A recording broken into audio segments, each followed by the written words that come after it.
We will start with little excerpts that I would like to share with you, and also my own recent reading of translated text, which I would like to share with you, in the sense that I will now take you out of India to the world in order to return to the home ground again.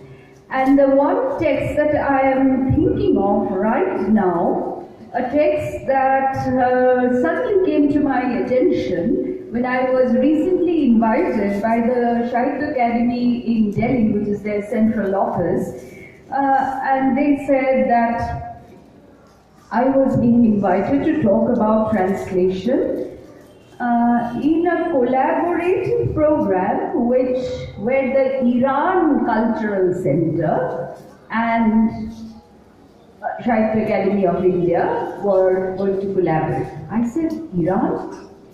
Thankfully, I remembered a few things. I said, that means Persian, and I tried to be a little more informed, and I said, I don't know a word of Farsi. And then they said, no, you are for India. And then I thought, why should we have this binary? Let me at least my own, I was very fortunate to spend about 2 months in Tehran, way back when the revolution was going on. Ayatollah Khomeini was in power, there was a portrait of Ayatollah in every home. That's the time that I had this very, very, say, extremely sort of cursory connection with Tehran, but then I learned a little about their culture, and then I thought, how about looking at the literature once again, with which I familiarized myself just a bit when I was in Tehran way back in 1983. And so the text I was looking at is by Sadegh Hidayat, and it's called The Blind Owl. Now this particular book, it looks very smart, it looks like a very Western publication, and this was translated, it was written in 1932, but it was translated in the 1950s, 1959 if I've got the date correct, by D.P. Costello into English. Now why am I even talking about all this? This particular text, The Blind Owl, Bouf-e-Khor, as it was called, was described by Poroshista Kapoor, who is an Iranian writer and a critic, as a national treasure, and translated, as I mentioned, by D.P. Costello. And this was a strange text. And if you read the translation, you will wonder, is it an Iranian text? Is it about Iranians? Or is it about some Western protagonist? Is it about a Western culture? Is it about also the style of writing? Is it really Iranian, is what you wonder. And then, if you are students of English literature, which means that you do not restrict yourself to English only, but you are also aware of European literature, then you suddenly feel you are hearing the resonance of Kafka, you are hearing the resonance of various European writers and the surrealists, the absurdists, the existentialists in this particular text. So, it can be called a hyphenated text. Now, the advantage of a hyphenated text is the fact, the hyphenated, that is a sort of fusion of ethnic culture and Western culture in a sort of a global mode, if you want to use a word like that, where 80% is global. 80% is global, 20% is local. That makes it easy to translate into English from the source language. So, this particular text which is a representative text, bringing West Asia and the West together, is a remarkable text if you read it. And also the good thing is that it doesn't have too many pages. So I don't think it's going to challenge your patience too much, because I know this is the age of pictures and not about words. But therefore, reading is becoming increasingly difficult unless there are pictures. Yes. So now, why am I referring also to Sadiq Hidayat among many well-known Iranian writers? Even last year, when I was talking about translation, I referred to Umar Khayyam, if you remember. But then, this time, I'm talking about, and that was going back to the 12th century. This time, it is the 20th century. I refer to Sadiq Hidayat's novel because, very significantly, it was not only written in India in 1936, specifically Bombay, where he was staying, but because it was published in India in 1937, though the first drafts were written in Paris in 1930. So we have this reference that Hidayat was 33 when the work was first self-published in India. Yes, now of course we know about the DTPs and how easy it is to self-publish, and of course self-flaunting, self-publishing, selfie is the way to go, as we know, and on the blogs are all about self-advertisement. So first self-published in India, this was creative writing. Its initial incarnation being 50 copies of handwritten text distributed for circulation among friends with a not for sale in Iran note on it. He apprehended censure, and even after the novel was serially published in the journal titled Iran in 1941 and 42, its republication in 1993, very recently, yes, led to its censoring, and later it was banned from the Tehran International Book Fair in 2005. And the publication rights were withdrawn in 2006. And yet the book was available in bookshops, which means the general reading public was not being told that you cannot read that book. It's only in the public platforms that it was withdrawn, but not from bookstores where you could go and buy a copy of Bouffe Decor. Now, this particular novel then was published into various languages. So it began as a Farsi text, an Iranian written in Persian, in Urdu, it then translated into English, then into French, and in Urdu, the novel was translated again. And then in Urdu also, you would say that Urdu is not that sort of an Indian language. Then it had two translations very recently in the year 2011 in Malayalam. So, the way in which a translated text travels and reaches people of different cultures and creates that bridge and bond of understanding between various people of the world is one reason why a translator can be looked upon as a cultural ambassador. A translator can be looked upon as a crusader in terms of introducing one culture to the other. Translation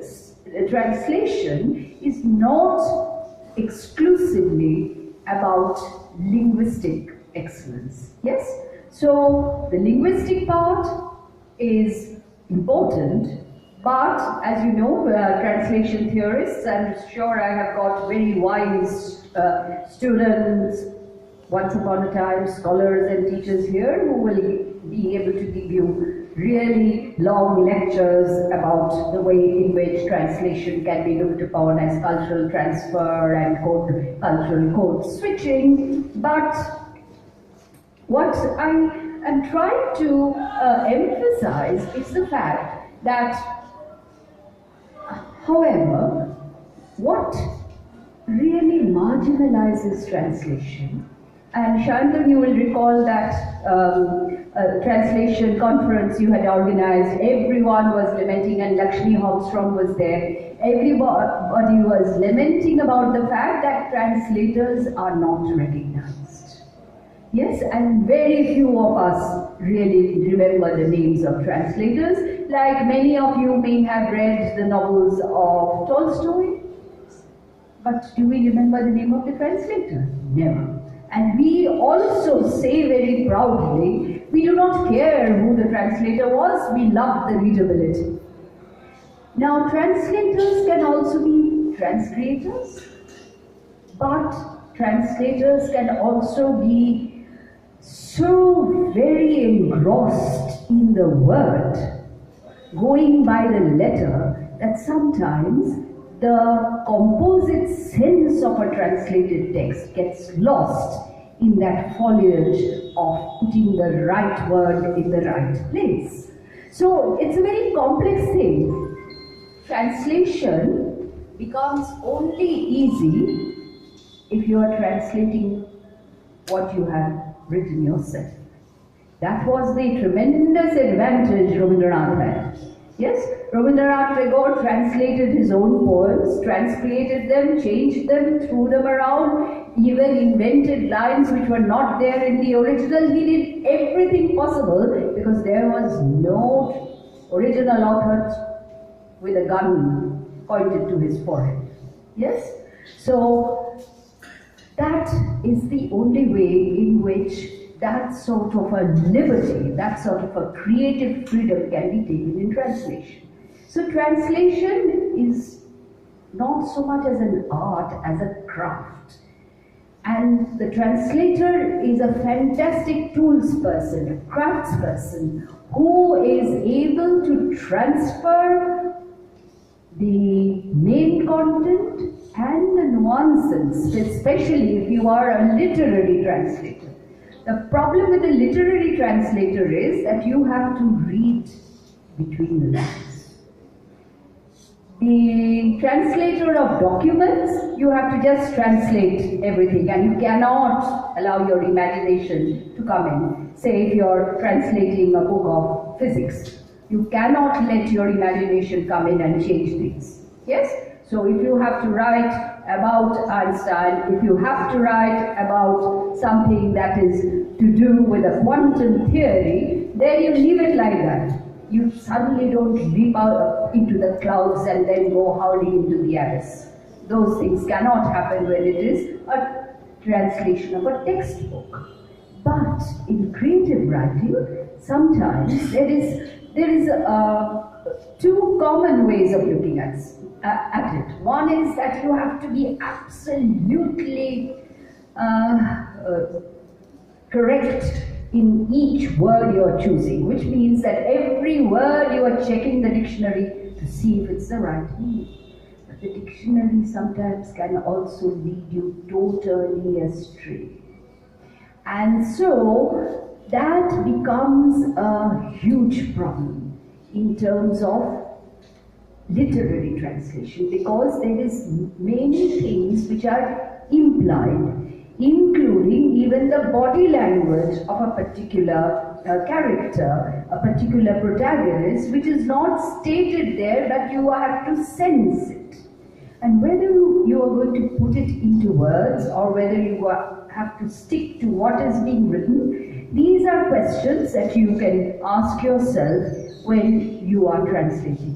So the text itself will make those demands, whether you are going to transcreate or whether you are going to absolutely stick to every word the way it is and try to find a parallel. You cannot find exactly the same word in a different language.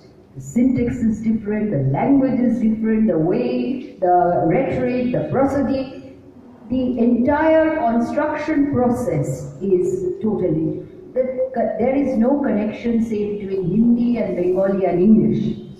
Yes, though we fusion and bilingual conversation is now very well known, as you know. So you can say that, well, you call things like dear Zindagi and things like that, and Jab we met. But that's a different matter.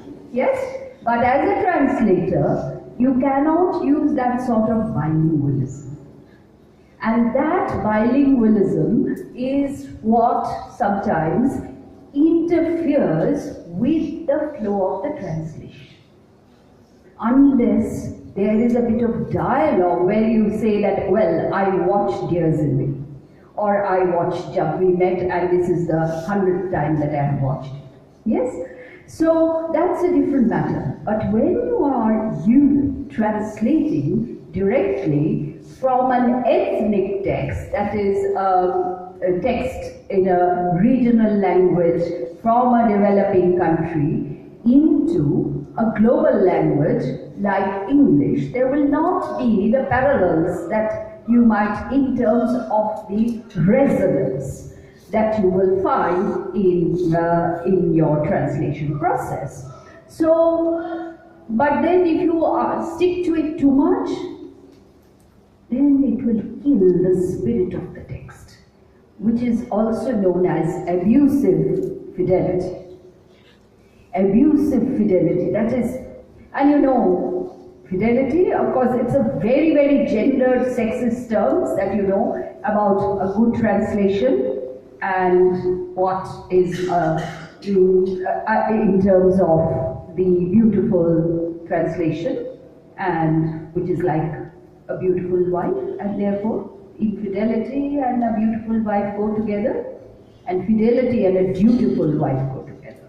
Yes? So that is an extremely sexist remark, and I'm sure, like me, you are hopefully all feminists. Yes? So I hate it. But I said it because see how patriarchal is the discourse.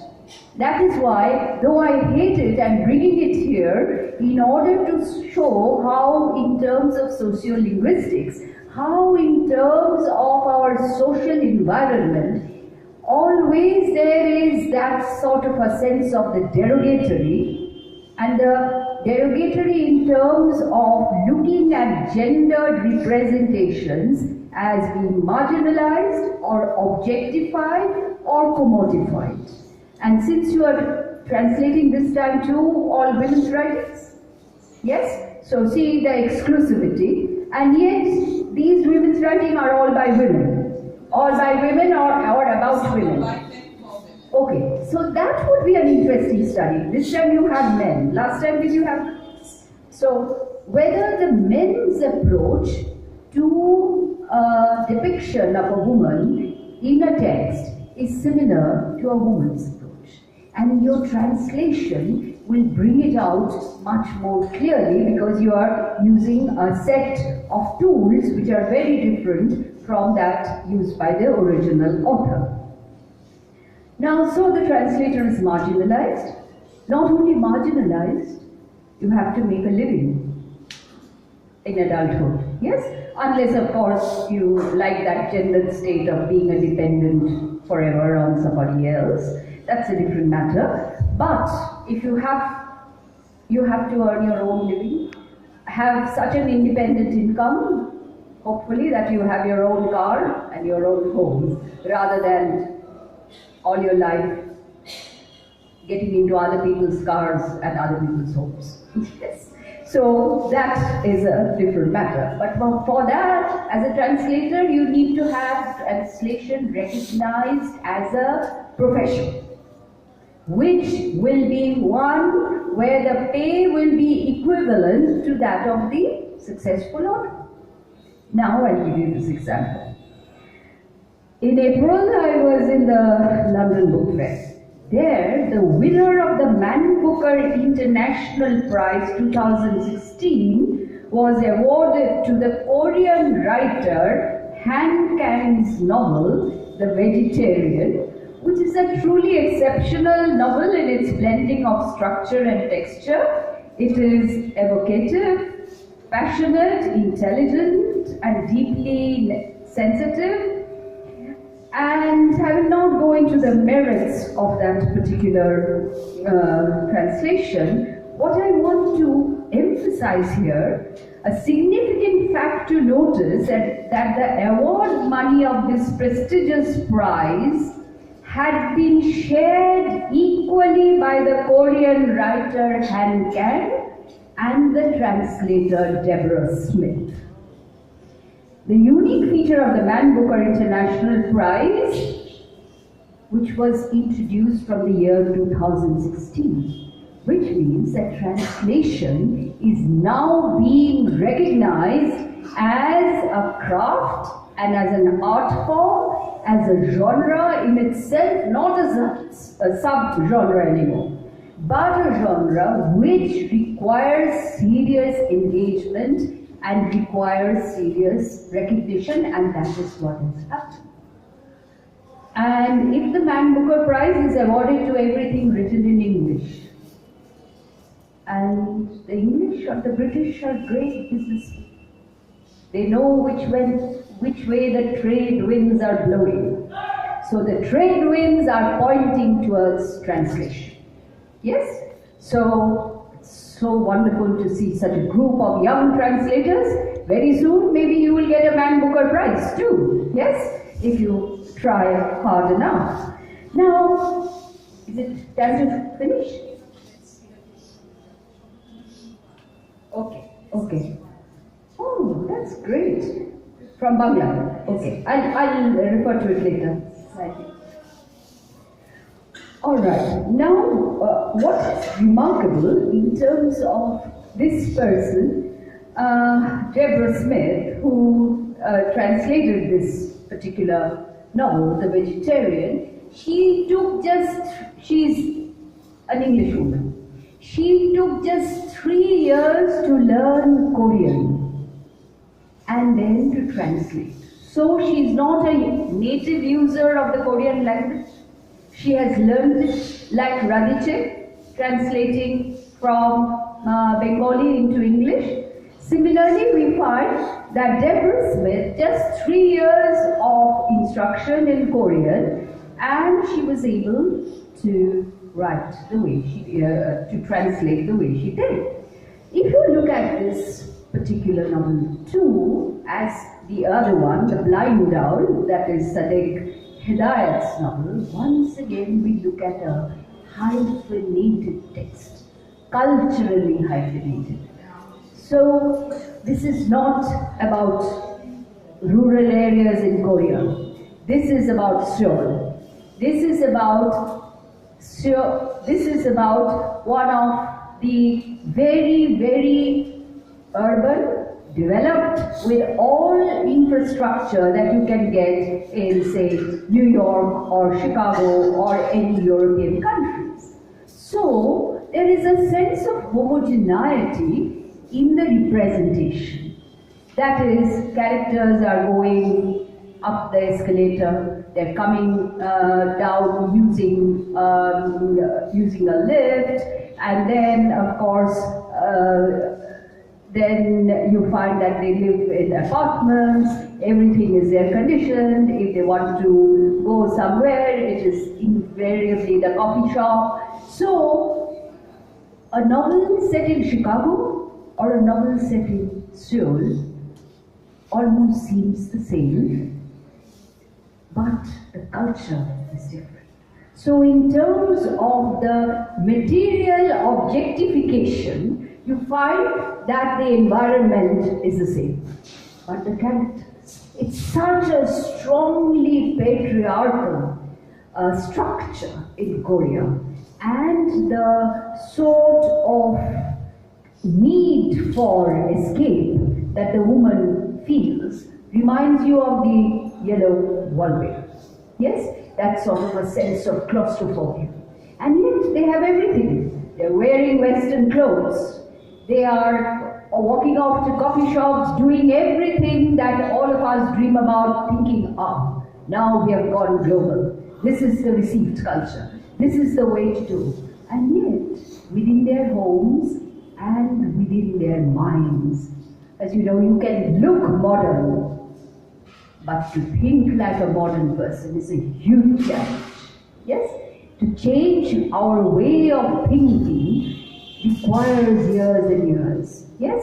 And so looking modern is different. You just go somewhere, and because patriarchy now approves of Western clothes, you will find that everybody is in Western clothes. Yes? And if you are not wearing Western clothes, of course the boyfriends will reject the woman, saying that, oh, I don't want to go out with my mother or grandmother. Yes? So, which means that patriarchal approval is in the outward appearance of the so-called modern, westernized visibility. But visibility is not a proof of the culture becoming modern. And the vegetarian problematizes this particular aspect, the sort of conflict in representation that is fascinating and brought out in a very fascinating way, in a way that you would feel that, well, this is like reading an English novel. It doesn't seem as if this is the novel, yes? The vegetarian, both of them are very slim and affordable, and you will get a discount if you order from Flipkart, I think. Yes? So, I would suggest that you should read them just to see how very spontaneous and readable is the translation. Say, how does it start? Before my wife turned vegetarian, I always thought of her as completely unremarkable in every way. That's the first sentence. Yes, almost draws you into it. To be frank, the first time I met her, I wasn't even attracted to her. That is very, very, again, an MCP way of stating. Yes, the male chauvinism is absolutely resonating there in the second line. And it is coming out in a way, unfortunately, because I cannot read Korean, I wonder whether this is an anglicized intervention or really a fidelity to the original text. I will not lead you further into Korean and Farsi anymore. Coming back closer to home, I just want to very quickly look at a few poems and then on to, that's my plan in the next 15 minutes, after which I'll let you go. Yes? So you need not sit so silently and look so serious about all this that is going on right at the moment.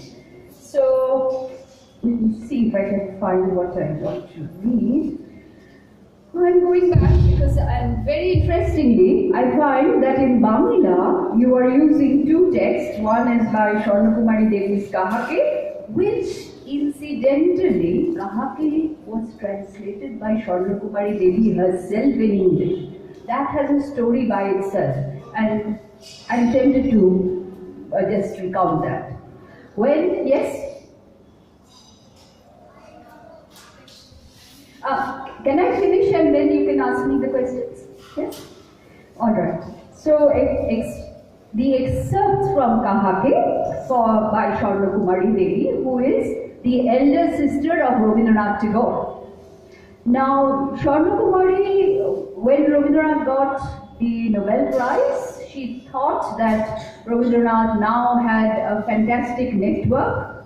He could really help her, and she asked Rabindranath to help her in publishing her own books in England.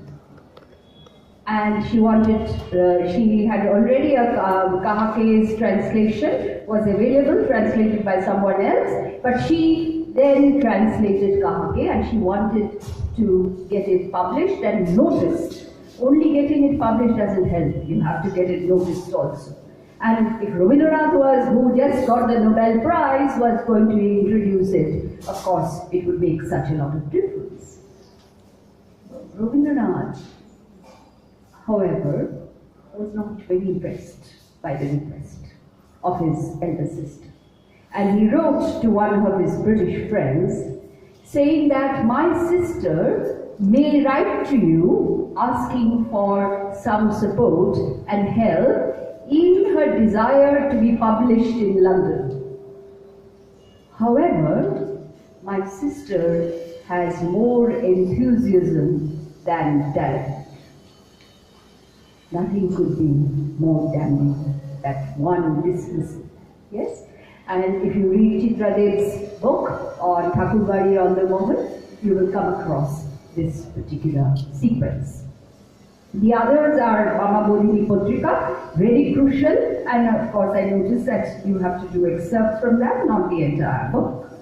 Now the one which I want to refer to right now is again Rabindranath, and as you know, he had 3 daughters, and 2 of them died very early. One as a woman in her late teens, the other absolutely not even a teenager.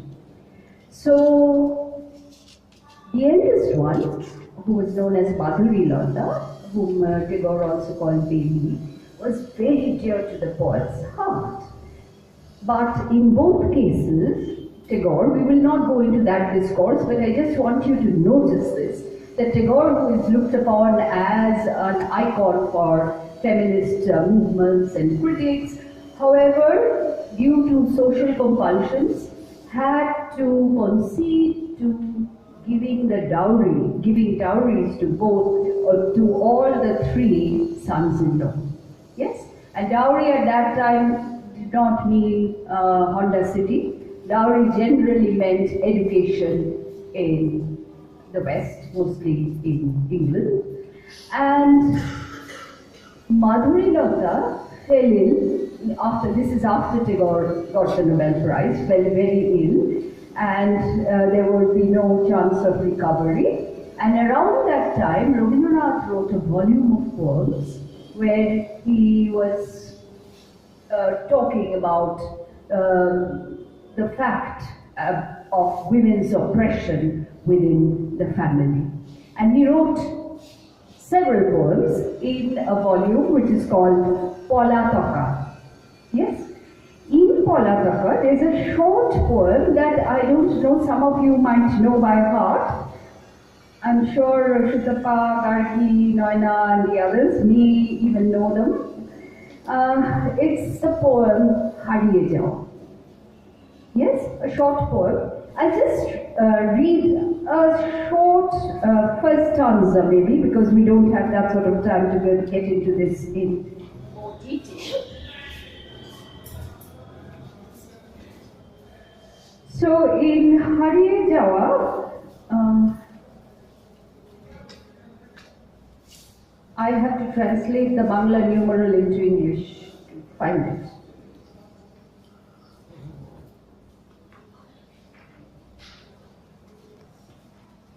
Alright. So how many of you don't know Bengali at all? You don't have to write it, but you can hear it and understand. And Rabindranath was one where he didn't want you to keep on rushing to the dictionary for every line he wrote in his poetry. But his prose is a different ballgame. So, Hariye Jao. Chotto amar meye, সঙ্গিনীদের ডাক শুনতে পেয়ে সিঁড়ি দিয়ে নিচের তলায় যাচ্ছিল সে নেমে অন্ধকারে ভয়ে ভয়ে থেমে থেমে হাতে ছিল প্রদীপ খানি আঁচল দিয়ে আড়াল করে চলছিল সাবধানে. See the lilt, yes, in that language. Now a draft translation that I will read out. My little daughter, as she heard her friends calling her, she went down the dark stairs, taking frightened, hesitant steps. She held a lighted lamp in her hand, sheltering its flame with her sari end. Sheltering its flame with her sari end. That's as much as you can do. আঁচল দিয়ে আড়াল করে চলছিল সাবধানে. Yes, if you know both the languages, and in comparative literature, Shantan would always point out that you are losing a lot, though you are gaining in terms of transferring the content from one language to the other. So that is one of the problems of. Look at this one, the second stanza. আমি ছিলাম ছাতে তারায় ভরা চৈত্র মাসের রাতে হঠাৎ মেয়ের কান্না শুনে উঠে দেখতে গেলুম ছুটে, সিঁড়ির মধ্যে যেতে যেতে প্রদীপটা তার নিভে গেছে বাতাসেতে। শুধাই তারে, কি হয়েছে বামি? সেই কেঁদে কয় নিচে থেকে, হারিয়ে গেছি আমি। So, but look at this English. I was on the terrace in a spring night with the sky full of stars. Suddenly hearing my daughter's cry, I rushed to find out. As she was going down the dark stairs, the wind had blown off the light of her lamp. I asked, "What's the matter, Bami?" She cried out from below, "I am lost." But hariye gechi ami, the wonderful resonance would have been, "I am lost, Mummy." But how do we know in Bengali whether the poet is a woman or a man? Because Bengali language is not gender. So your dad and moms won't find out who you're talking to. Yeah, because you don't have to say he or she. Yes? So it's all about O and she and things like that. It's a non-gendered language. Yes. So if the poet, let us assume, is Rabindranath, then you can't say Mummy. And Mummy seems to be such a trivialization of this poem that though Mummy fits with Ami and Bami, yet you have to restrain yourself. Because a wonderful way is Mummy. Ki hoyeche Bami?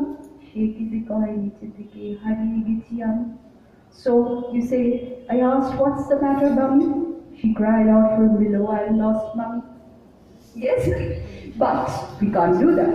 So these are little resolutions that one has to take. I will not go into this any further, but it's a beautiful poem and it's worth translating. Try your hand at it.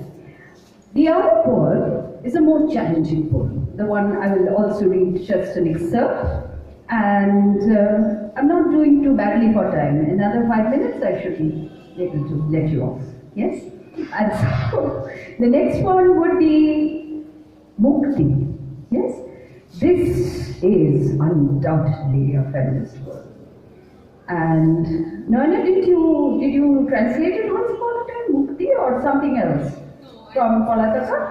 No, I didn't translate. I translated from Shamoli. Okay. All right. So Mukti is another word which Mukti is freedom, liberation, as you know. So doctor যা বলে বলুক নাকো, রাখো রাখো খুলে রাখো শিওরের ওই জানলা দুটো, গায়ে লাগু খাওয়া. Any opening of a window is very symbolic. And all of you have studied Wuthering Heights and you remember the window symbolism and things like that. So here the window is indicative of that desire for freedom. So ওষুধ আমার ফুরিয়ে গেছে ওষুধ খাওয়া, কিন্তু করা কত ওষুধ খেলে জীবনে দিনে দিনে ক্ষণে ক্ষণে। বেঁচে থাকা সেই যেন এক রোগ, কত রকম কবিরাজি, কতই মুষ্টি যোগ, একটু মাত্র অসাবধানী বিষম কর্মভোগ, এইটে ভালো ওইটে মন্দ, যে যা বলে সবার কথা মেনে। There comes the part.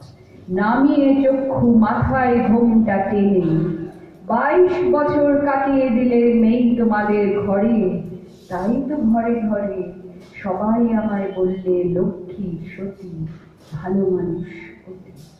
Yes? Now let us look at the translation very quickly. So it starts, let the doctor say what he likes, to keep the windows open. Near my bedside, let the breeze touch my body.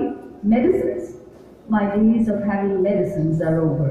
Bitter, strong, I have had so many medicines in my life, through so many days from time to time. Wanting to live on seems to have become disease.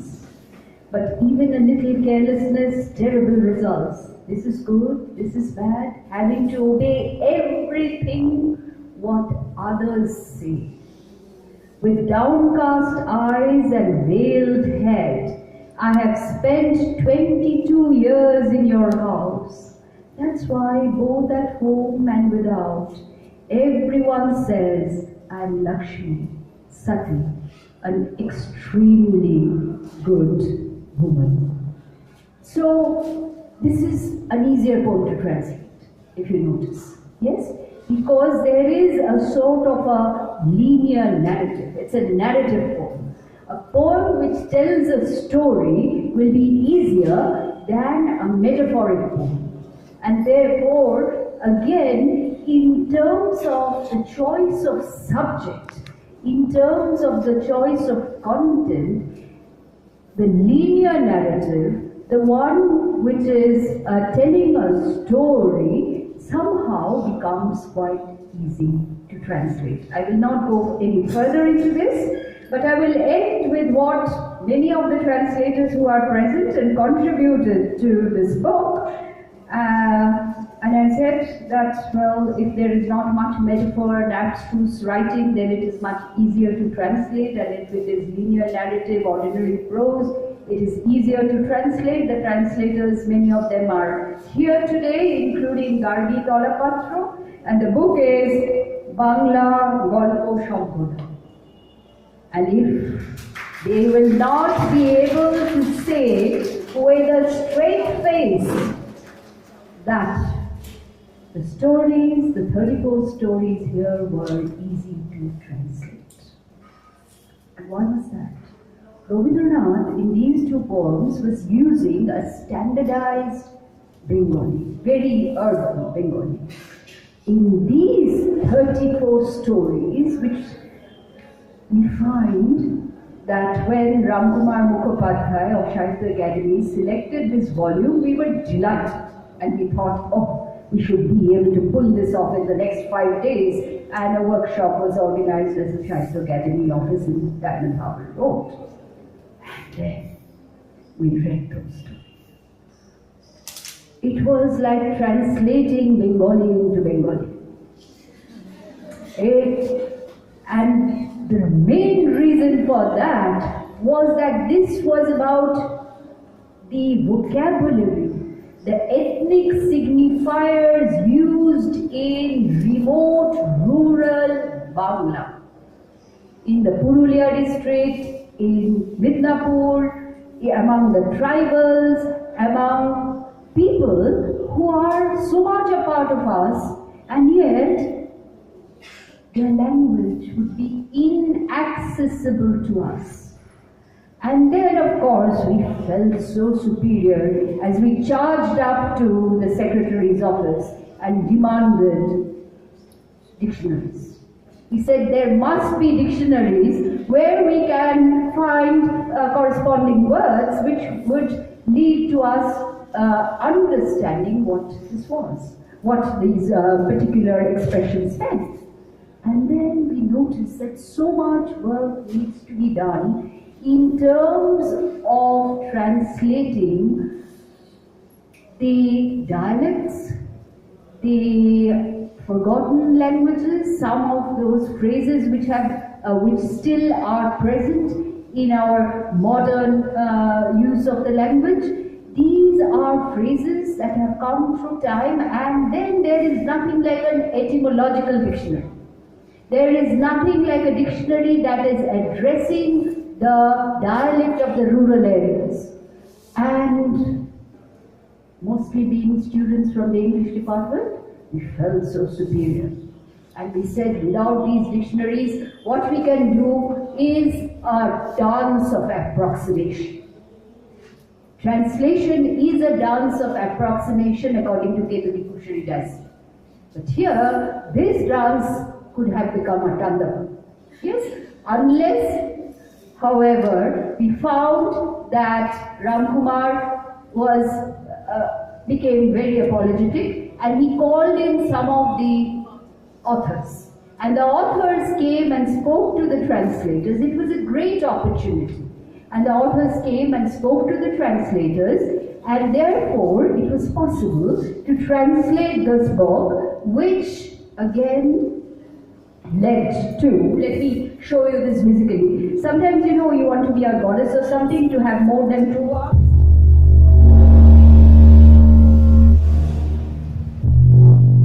Technology. So I'll hold it like this, alright?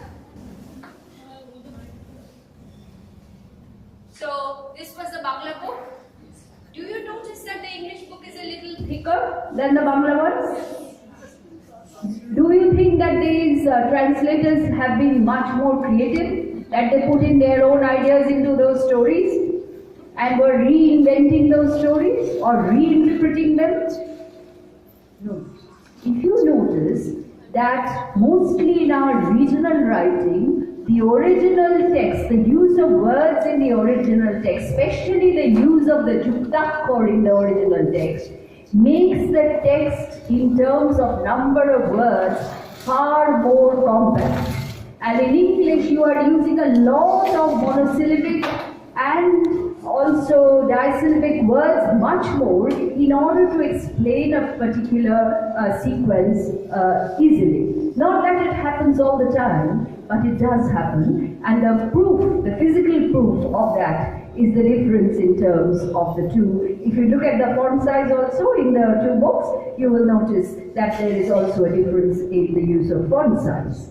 Now, Sunil Gangopadhyay, who really selected these 34 stories, unfortunately, he passed away before the translated volume was published. He, however, made an interesting remark about the propensity of these particular translators in using the sort of words which he felt one could have done without, in the sense that using dialects, how far were they contributing to an understanding of the main story. And this is what, I'll just read you the translation of that particular remark that Sunil Ganguly had made, which is interesting because there you have to really question that sometimes story writers, original story writers, use language which probably one could dispense with. And this is what Sunil Ganguly, I'll read the English version. I have a problem I would like to express. Sunil Ganguly.